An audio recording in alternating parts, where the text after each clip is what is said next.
Il y a un truc qui nous réunit tous, à part le fait qu'on est tous des êtres humains et des joueurs, c'est que on a beau avoir plein de choses, il y a toujours un truc qui nous fait de l'œil pour nous dire « Hey, t'as besoin de moi ».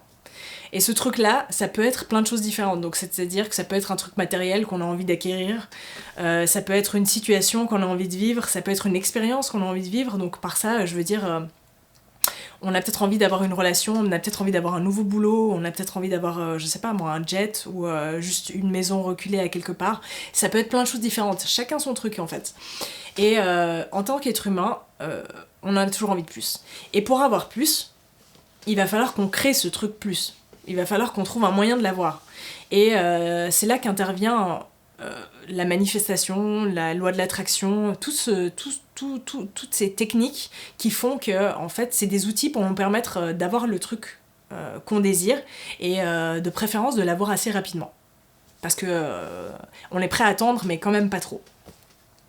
Et alors, la manifestation, moi je l'ai tellement entendue que je pense que, je sais pas, au bout d'un moment ça me fatigue un petit peu. Ce mot me fatigue un peu et je préfère dire que en fait, il y a une manière d'avoir, donc on peut avoir un outil et puis c'est plus... Non. On peut avoir un outil, oui. Ce que je veux dire, c'est que en gros, ce qu'il nous faut, c'est une baguette magique et puis la bonne formule pour pouvoir juste faire apparaître ce dont on a envie. Comment ça fonctionne, notre baguette magique, et comment ça fonctionne la formule? La baguette magique, si on veut, c'est l'émotion. Et la formule, ça va être le champ des possibles. Ça va être le champ des possibles, et le champ des possibles, je vais expliquer maintenant ce que c'est. Donc, quand on veut un truc, par exemple, on prend l'exemple lambda, j'ai envie d'avoir la liberté financière. J'ai envie d'avoir la liberté financière et ce que je suis en train de vivre actuellement, moi, dans ma simulation, c'est pas ça. Ce que je vis, c'est que je vais au boulot tous les jours, c'est que je paye mes factures limite, j'arrive à aller des fois au resto et puis bon, de temps en temps, je peux me faire un week-end, mais c'est un peu chaud, je maxe ma carte de crédit, quoi. Et ce que moi j'ai envie, c'est juste d'être libre et de pouvoir vivre ma vie comme je veux et puis m'en foutre de l'argent. Donc ça, c'est ce que j'ai envie. Pour arriver à ce stade-là, qui est pas dans ma réalité actuelle, on est d'accord que c'est dans une autre réalité qui est pas actuellement là. Donc il va falloir que je me connecte à cette autre réalité. Et pour se connecter à cette autre réalité, qu'est-ce qu'on utilise? On utilise les émotions, parce que les émotions, si vous voulez, c'est comme une machine à voyager dans le temps en fait. À voyager dans les différentes réalités. Et je me connecte à une réalité grâce à cette émotion. Et cette émotion-là, qu'est-ce qu'il faut qu'elle sorte? Il faut qu'elle sorte la réalité que je souhaite avoir. Donc la réalité que je souhaite avoir là, en l'occurrence, c'est la liberté financière. Donc comment je fais? Je suis juste en train, limite je ferme les yeux pour occulter tout le reste, mais il faut que j'arrive à imaginer, donc l'imagination va avec, hein, forcément, l'émotionnel, l'imagination. On imagine qu'on est dans cette situation-là et on imagine toutes les émotions. On s'imagine circuler dans sa semaine et dans son mois et dans sa vie, dans cette situation-là et laisser venir toutes les émotions qui viennent et plus avoir le stress de ci, plus avoir ça, plus avoir ci. Et en fait, la deuxième étape, qui est super importante et qu'on oublie et qu'on occulte souvent, c'est d'écouter toutes ces petites voix, donc ces petites voix hein, qui viennent pas de l'au-delà, hein, ces petites voix qui viennent de nous-mêmes, qui sont en train de nous dire des trucs, qui sont en train de nous dire « Ah ouais, tu veux la liberté financière, mais en fait tu vas pas t'ennuyer au bout d'un moment parce que finalement quand tu vas bosser, ben, c'est un peu chiant, mais t'as quelque chose à faire tous les jours. Si t'es dans la liberté financière, qu'est-ce que tu vas faire tous les jours? Si tu voyages tout le temps, qu'est-ce que tu vas faire tous les jours? Est-ce que ça va pas t'ennuyer au bout d'un moment? Ou liberté financière veut dire assez d'argent. Assez d'argent veut dire est-ce que les gens que je vais côtoyer finalement, quand elles sauront que j'ai assez d'argent et que je suis libre, est-ce qu'elles vont pas être jalouses? Est-ce qu'elles vont pas vouloir être avec moi juste parce que j'ai de l'argent, etc., etc. C'est toutes ces petites voix-là, tous ces petits exemples. Alors il y en a plein d'autres, hein. Vous aurez les vôtres.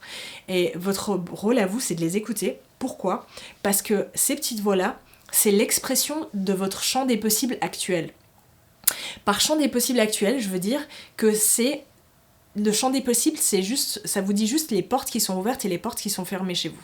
Les petites voix qui vont arriver et qui vont vous dire tout ce qui ne va pas avec votre désir, votre état désiré, c'est les portes qui sont fermées. Et tant que ces portes sont fermées, vous ne pouvez pas passer à votre état désiré. Vous pouvez faire ce que vous voulez, hein. Vous pouvez faire les techniques de manifestation en 24 heures ou danser tout nu sous la lune, cool, mais en fait ça ne va pas marcher. Il va falloir que vous allez ouvrir ces portes parce qu'en fait, sans les ouvrir, ça ne fonctionnera pas. Et pour pouvoir ouvrir ces portes, il y a un boss, en fait. Il y a un boss, et ce boss-là, c'est votre peur. Donc il va falloir combattre votre peur pour pouvoir avoir la clé, pour pouvoir ouvrir la porte. C'est un peu le concept basique. Mais le concept basique, c'est qu'il va falloir vivre votre peur. Là, je donne pas d'exemple sur votre peur parce que sinon ça va juste enfermer le truc et puis vous allez penser qu'avec cette peur-là, il faut faire ça, mais c'est pas ça. Écoutez, quelles sont les petites voix, elles vont vous dire quelles sont vos peurs, et une fois que vous avez identifié la peur, le seul moyen de transcender une peur, c'est d'aller dedans. C'est-à-dire de la vivre.